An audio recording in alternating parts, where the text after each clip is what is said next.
Joining me now to talk more tax cap politics is one of the many people who were on hand for today's press conference. He is Brian Kolb, and he is the leader of the Assembly Republican Conference. Leader, thanks very much for being here. Always a pleasure, Liz. So you are here to demystify what's going on for us, because I do not understand it. I mean, there's a lot of speculation that maybe the Senate Republicans don't want a tax cap at all. Maybe what they really want is the issue because it's great for them.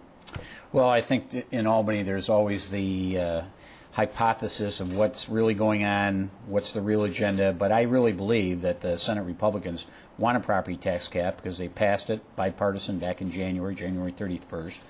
And I think some people stir those rumors just for effect in Albany, so you never know what's really substantiated or not. Okay, but if that was true, why are they casting such a hard line in the sand and saying, we want a cap, we want it exactly as the governor proposed it, when the governor himself is saying that he's open to negotiations on exemptions? They say, no, no weakening, no, forget it. That doesn't sound like somebody who's about to negotiate. Well, I think, I can't speak exactly for what the Senate Republicans are. I can only tell you what was at the press conference, what Leader Skelos has said publicly, which they feel very strongly that there should not be a weakening in the property tax cap bill because it was the governor's program bill. It's not like this is their one House bill. No, I understand. And that the Governor Cuomo campaigned on this bill all year long last year to get elected as governor. And I think, they said, we'll pass your program bills, which is what Dean said today, Dean Skelos. And so I think they're trying to make a point as well. And also saying, look, at the Assembly Democrats, the Speaker of the Assembly, Sheldon Silver, is the sponsor of the governor's program bill.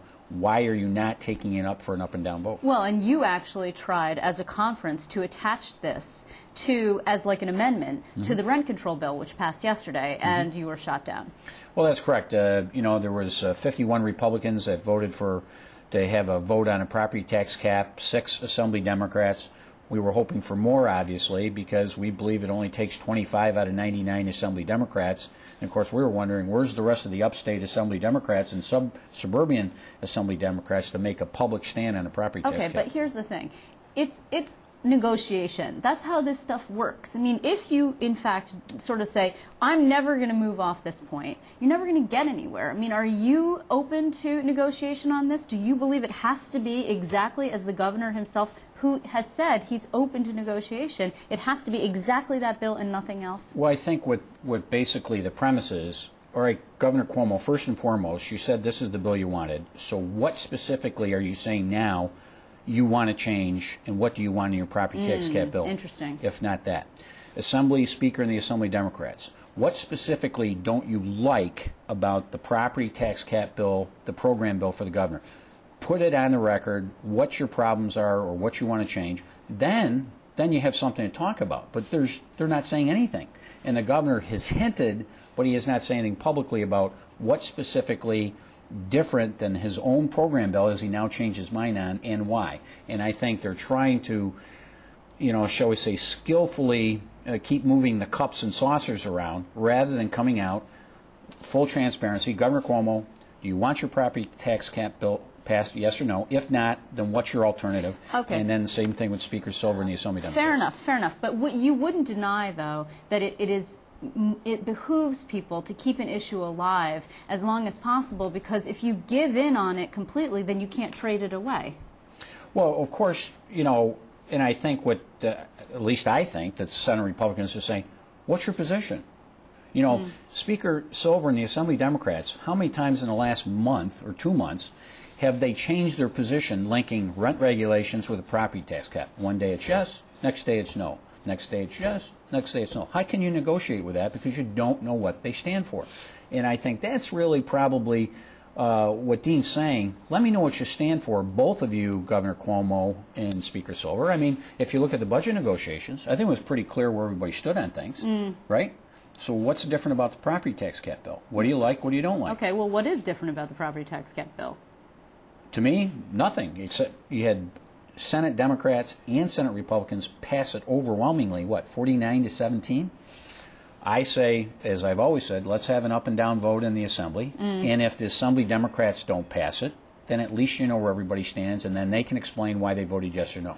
Okay, so do you have any, the other interesting thing is that the governor is talking about fair and honest negotiations, right? That's what he wants at this point. And that's fantastic, but he's not calling for any meetings, right? Have you been called to any meetings Nope. on this? You haven't. Not at Have you all. been called to any post-budget meetings on anything? No. And you're about to leave tomorrow for 2 weeks, correct? Well, the entire legislature, Not you for personally, your yes, audience, I understand, just so yes. they know. Brian Kolb is leaving people, he's out of here. No, I Good idea. understand that. I mean, it doesn't seem like, ever since the budget, it seems like the legislature just, and the governor, to be honest, just ran out of steam. Like, where is everybody? What happened to all that momentum? Well, I don't think it's probably running out of steam rather than maybe regrouping. And I think the governor... That seems like an awfully nice way of saying running out of steam, leader. Well, I'm just but saying. it's, I look at it this way, is that I think what the governor did say clearly after the budget was done, he wanted to take a little while, and this came from his lips, to just relish in the fact that we had a budget done early, it was bipartisan, was negotiations, most of the time with 3 men in the room, and sometimes Mr. Sampson and I were there. And he's saying now we got to figure out what is the rest of the things we really want to push for the rest of the session. Mm-hmm. And I think that's a regrouping, and maybe some things will change with the priorities. Maybe there's some ongoing negotiations never stop, or conversations never stop, whether we're here or not. So it's not like all of a sudden nobody's going to be doing anything or talking about anything. You know, what do you think of this idea that during the budget, of course, he was talked about, throughout the talks, he was talked about as, very strict in terms of fiscal conservatism, and he was lauded by Republicans, and now today I've seen an op-ed by Ralph Nader that's sort of lambasting him, the governor, that is, for sort of rejecting the progressive roots, if you will, and everyone's trying to cozy up to him, Republicans and Democrats alike. But his post-budget agenda includes a number of things that I bet that you are not going to like at all. I mean, same-sex marriage, for example. The Senate Republicans, it's a little bit up in the air as to what's going to happen with that. Rent control, that's another sort of liberal base issue. I mean, what do you think about him now trying to reconnect with the liberal base, rebuff his progressive credentials? I think it's to be expected. I never thought we'd see eye to eye with Governor Cuomo on the social issues anyway, so that's not a big surprise to me. I believe that if Governor Cuomo is focusing on pocketbook issues, less spending, less taxes, more private sector jobs, reforming state government, shrinking the size and cost of state government, I'm right there with him, because it's our core issues that we believe in. The social issues are totally different. So bring the bill out. We've done it. Same-sex marriage in the Assembly. We've done it. We've taken a vote. Everybody knows where everybody stands. And away we go. And you haven't changed your personal position on Correct. that? Okay. I just want to also touch base on one thing with you that it doesn't have to do with your conference, but you can definitely speak to the issue. It's the imminent departure of Shelley Silver's top aide, Dean Foulahan. We are talking about a guy who is a 33-year veteran of the Assembly. He is almost, I referred to him today in a blog post as Shelley Silver's brain. I mean, he has been there since day one, and the Speaker has been there since 1994. The loss of a staffer who is so close to you at such a high level, I mean, what is that going to do for the Speaker? Well, I don't know what the Speaker's backup plan is, but I fully respect Dean Foulahan, and I think he'll be a loss to the Assembly Democrat Conference.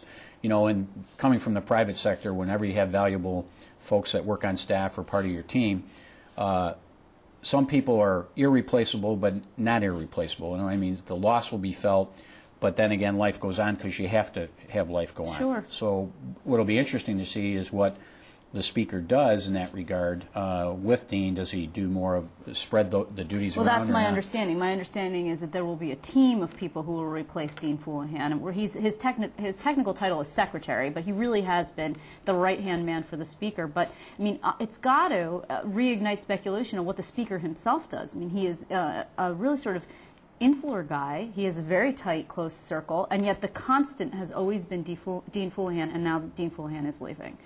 So I think just from being part of the legislative scene, I'm as interested as anybody to see what's going to unfold, because I think Dean will be sorely missed. We've talked with him. I've talked with him during the budget negotiations. I really respect the man. I think he's done a great service on behalf of the Assembly Democrat Conference and public service. We may not always agree on the issues, which is fine. But I truly respect his work ethic and what he's brought, and standing up for their principles and what they believe in. So I think he will be missed, but what will be even more interesting is to see what the aftershock is. do you think it means that the Speaker is winding down in some way? Well, it's hard to gauge. You know, the Speaker would never show his cards anyways. So he's one of the best poker players in America, as I've commonly referred to him. I respect the Speaker greatly. He has been here for a long time, and he has weathered a lot of governors, a lot of different legislative leaders on our side. So he's a survivor, but then again, you never know. Maybe the Speaker is saying, you know, I've put in my time too. You just can't tell with these things till they happen. True. Well, they have to unfold, and we will be watching it. I want to thank you very much, Assemblyman Brian Kolb. It's great to see you, as always, of course. Same here, Liz. Thanks.